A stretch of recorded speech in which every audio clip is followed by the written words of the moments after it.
사람이 남긴 말과 행동이 그 사람이 어떤 사람인지를 확실히 말해줍니다. 나쁜 말과 나쁜 짓을 한 사람은 나쁜 사람이고, 선한 말과 선한 행동을 한 사람은 선한 사람입니다. 만에 하나 여러분이 예수를 십자가에 못 박아 죽인 빌라도를 만났는데 그가 말하기를 오해하지 마라, 나는 선한 사람이야, 이렇게 말한다면 여러분이 믿겠습니까? 혹은 가룟 유다를 만났는데 그가 말하기를 나는 예수님을 위해서 그랬던 것입니다 라고 말하면 여러분이 속겠습니까? 선한 사람이 선한 사람을 죽입니까? 선한 사람이 죄 없는 사람을 십자가에 못 박도록 합니까? 기억하시기 바랍니다. 사람의 눈에는 사라져버리고 기억에는 지워져 없어져 버릴지라도 하늘에는 그 사람의 말과 행동이 낱낱이 기록된다는 사실을 말입니다. 삶은 그가 세상에 전하고자 하는 메시지란 말이 있습니다. 그런 의미에서 우리는 지금까지 세상에 어떤 메시지를 전해왔을까요? 사랑의 메시지를 전해왔었습니까? 감사의 메시지를 전해왔었습니까? 아니면 불평과 불만의 메시지를 전해왔었습니까? 분열과 갈등의 메시지를 전해왔었다면 정말 인생 잘못 살아온 것입니다. 자신이 생각하는 것보다 훨씬 더 추악한 말과 행동을 우리는 해왔었습니다. 이런 우리 자신을 모르고 우리는 타인을 비웃고 정죄합니다. 그러니 우리를 사랑하시는 예수님의 가슴이 얼마나 넓은지 아시겠지요? 우리의 말과 행동보다 우리를 사랑하시는 주님의 사랑이 더 큽니다. 우리를 사랑하시는 그 사랑이 크셔서 우리의 말과 행동 때문에 쉽게 포기하지 않으십니다. 주님은 우리를 버리지 아니하시고 떠나지 아니하시며 끝까지 사랑하십니다. 우리를 위하여 자신을 십자가에 못 박히는 제물로 내어주시기까지 사랑하셨습니다. 지금도 우리를 붙들어주고 계십니다. 그러므로 말과 행실이 아름답지 못하고 거룩하지 못했던 지난날의 자아를 버리고 오직 십자가만 바라보고 예수를 따라가야 하겠습니다. 6월절은 유대인들의 최대 명절입니다. 해방과 자유와 치유와 용서를 선언하며 축복하는 명절 기간입니다. 그러나 나사렛 예수는 이 명절 기간에 오히려 죽음으로 내몰렸습니다. 대제사장들의 모의가 있었고 밤중에 끌려가 신문을 받았습니다. 결백을 밝히는 법정이 아니라 죄를 덮어 씌우는 법정이었습니다. 이어진 빌라도의 신문과 재판은 너무도 억지스럽고 형식적입니다. 빌라도는 예수에게서 죄를 찾지 못했습니다. 그는 무리 앞에서 손을 씻으며 이 사람의 피에 대하여 나는 무죄하니 너희가 당하라고 말했지만 예수를 채찍질하고 십자가에 못 박으라고 선고했습니다. 뭐가 그리 급했을까요? 그들이 나사렛 예수를 처형함으로써 얻으려던 것은 무엇이었을까요? 무엇을 믿고 죄가 없을 뿐만 아니라 존경과 지지를 받는 사람을 사형에 처했을까요? 당시의 지배층들이 나사렛 예수를 얼마나 위협적인 존재로 봐왔는지 여실히 드러납니다.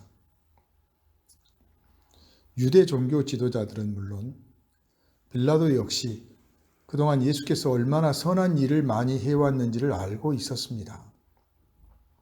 예수는 병든 사람을 고쳐주었고 귀신 들린 사람에게 자유를 주었으며 죽은 사람도 살려주었습니다. 반목과 질시로 메마른 사막 같은 이스라엘에게 사랑과 축복의 생수가 흘러가도록 해줬습니다. 그러나 나사렛 예수의 고침을 받은 사람이 많아지면 많아질수록 예수를 십자가에 못 박은 이 사람들은 괴로워했습니다. 그들은 예수를 따르는 민중이 무서워서 그들의 의중을 노골적으로 드러내지는 못했습니다. 그러나 그럴수록 그들의 음모는 더 치밀해졌습니다. 나사렛 예수는 착한 일을 하셨는데 왜 그토록 그들은 못마땅하게 여겼을까요? 그들이 무슨 오해에 사로잡혔을까요? 전혀 그렇지 않습니다. 오히려 그들은 나사렛 예수의 착한 행실 때문에 못마땅하게 여겼습니다. 예수께서 대중의 인기를 얻는 것이 불안했고 불편했습니다. 그들 안에 얼마나 많은 시기심이 자리하고 있었는지를 말해줍니다. 사람이 시기심에 사로잡히면 선악도 다 소용없어지는 법입니다. 그들은 평소 하나님의 사랑과 정의와 평화를 외쳐 말해왔습니다. 그러나 그들의 행동은 그들 자신의 말을 배반했습니다. 나사렛 예수를 십자가에 못 박도록 내몰았던 그 시기심은 대체 어디서 왔습니까? 여기서 여러분에게 묻습니다. 왜 우리는 예수 십자가를 바라봐야 합니까? 예수님의 영웅적인 행위를 본받기 위해서 그렇습니까? 또 다른 이유는 없는 것입니까? 우리가 예수 십자가 사건을 깊이 연구하고 묵상하며 우리 자신을 비추어 봐야만 하는 확실한 이유를 알아야만 하겠습니다. 여러분, 분명히 알아야 할 사실이 있습니다. 나사렛 예수가 십자가에 처형당하신 사건은 그때 당시에 특수한 상황에서 그때 그 사람들만이 저지른 특수한 사건이 아니라는 사실을 말입니다. 이 사건은 인류가 타락하여 에덴에서 쫓겨난 이후로 계속되어 왔습니다. 인류 역사 현장에서는 언제든 일어날 수 있었고 일어났으며 지금도 일어나고 있고 앞으로도 일어날 것입니다. 이 사건의 본질은 이렇습니다. 인간은 누구나 자신들의 원하는 것을 위해서 타인을 얼마든지 괴롭히고 심지어는 죽일 수도 있다. 이것이 이 사건의 본질입니다. 인간은 시기심이나 권위의식에 사로잡히게 되면 상대가 어떤 사람이든 내쫓거나 붙잡아다가 고문하고 십자가에 못 박아 죽인다는 것입니다. 이런 짓을 저지르는 사람이란 어떤 특별한 종족이나 부류가 결코 따로 있지 않습니다. 사람이라면 깊이 사유하지 않는 한 누구라도 얼마든지 그럴 수 있다는 것입니다. 사람의 탈을 쓰고서는 할 수 없는 짓을 했던 사람들이 역사상 얼마나 많았습니까? 예수를 십자가에 못 박는 짓을 저지를 사람들은 그때 그 사람들만이 아니라 동서고금을 막론하고 누구라도 될 수 있다는 말씀입니다. 그러므로 예수가 못 박히신 십자가가 특별한 것이 아닙니다. 십자가가 특별한 것이 아니라 거기에 못 박히신 분이 특별한 분입니다. 특별하신 분 하나님의 아들 예수께서 죽임을 당하셨습니다. 십자가는 모든 인간 세계를 지배하는 힘의 상징이기도 합니다. 그렇다면 예수께서는 십자가의 처형을 당하심으로써 단지 그 힘에 굴복하고 말았다는 것입니까? 우리가 이렇게 십자가를 말하는 것이 단지 그 비극적 죽음을 애도하기 위해서입니까? 그렇지 않습니다. 예수는 십자가에 드러난 세상을 지배하는 그 힘을 친히 굴복시키고자 하셨습니다. 그런데 예수께서 택하신 방법이 심히 놀랍습니다. 자신을 친히 못 박히도록 자신을 내어주셨던 것입니다. 살인자 가인의 후예들에게 자신을 내어주시고 죽음을 맞이하셨습니다. 그러나 주님은 죽음 아래에 무릎을 꿇지 않고 있었습니다. 다시 살아나신 것입니다. 그럼으로써 더는 서로 죽이고 죽는 일을 그치도록 하셨습니다. 가인의 후예들은 왜 서로 죽이며 죽습니까? 그 첫 번째 원인은 편가르기에 있습니다. 사람들은 끊임없이 편을 가릅니다. 가르고 또 가릅니다. 최초로 하나님과 인간 사이에 편을 갈랐던 아담과 하와를 보십시오. 그리고 그들의 아들 가인은 동생 아벨을 돌로 쳐 죽였습니다. 가인의 후예들은 기회만 있으면 너와 나는 서로 다르다라고 말합니다. 그런데 이 다르다가 그냥 다르다가 아닙니다. 다르다라는 말은 잘못되었다, 나쁘다, 더럽다, 불길하다, 밉다라는 의미로 사용됩니다. 편을 가르는 데 있어서 그 기준과 종류도 정말 다양합니다. 인종, 종교, 피부색, 언어, 지역, 성별, 신분, 계급, 빈부, 학벌, 인맥, 질병, 정치적 신념은 말할 것도 없고 그 밖에 실로 헤아릴 수 없을 만큼의 차별들이 있습니다. 취미와 취향이 다르다는 이유로 차별을 합니다. 식성이 다르다고 차별을 합니다. 지하철 탄 칸이 다르다고 차별을 하고 입는 옷 색깔이 다르다고 차별을 합니다. 인사는 방법이 다르다고 차별하고 심지어는 왼손잡이냐 오른손잡이냐를 가지고 차별합니다. 인간이란 그렇습니다. 인간은 누구나 차별당하는 것에 분노하면서도 차별하는 것을 당연시합니다. 인간은 매일매일 선을 긋습니다. 인간이 긋는 선은 정의와 평화의 선이 아닙니다. 어떤 이유로든 인간이 선을 그으면 이 편과 저 편이 생기게 되고 이것과 다른 것이 생겨납니다. 문제는 이 편이든 저 편이든 분노해야 할 그럴듯한 명분과 이유가 생기게 되면 그 상대는 지구상에는 더 이상 존재해서는 안 될 것처럼 배척합니다. 이 편이 아닌 저 편은 존재마저도 부인하려 한다는 것입니다. 그래서 등장하는 것이 폭력입니다. 이 폭력은 정체성과 맞물려 있습니다. 저 편을 향해 폭력을 행사하지 않으면 이 편이 결코 될 수 없다는 식입니다. 이 폭력의 근원은 인간의 뿌리만큼이나 깊습니다. 십자가는 인간 폭력의 본색이자 절정입니다. 폭력은 인간이 저지른 최초의 죄악의 하나입니다. 아담과 하와는 하나님을 향해 배신이라는 행위로서 하나님의 마음을 괴롭혔습니다. 그 후로 하나님에 대한 원망 섞인 구차한 변명으로 다시금 하나님을 슬프고 화내게 했습니다. 그들의 행위는 폭력입니다. 이미 말씀드린 대로 가인은 동생을 들에서 돌로 쳐 죽였습니다. 살인은 폭력의 절정입니다. 폭력의 뿌리에는 시기심과 분노가 있습니다. 시기심과 분노가 가장 사랑하는 것은 편가르기입니다. 그리스도 은혜 밖에 있는 인간은 일단 편을 가르면 그 뒤에 따라오는 폭력을 통제하지 못합니다. 예수는 이 폭력의 희생자입니다. 인간의 폭력은 하나님의 아들조차도 죽였습니다. 얼마나 무섭고 위험합니까? 그런데 예수께서 폭력을 당하여 맞이했던 그 죽음을 이기시고 나왔다는 소식을 우리는 들었습니다.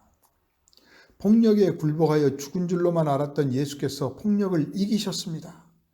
폭력을 이기셨다는 말씀은 폭력을 그치게 하셨다는 말씀입니다.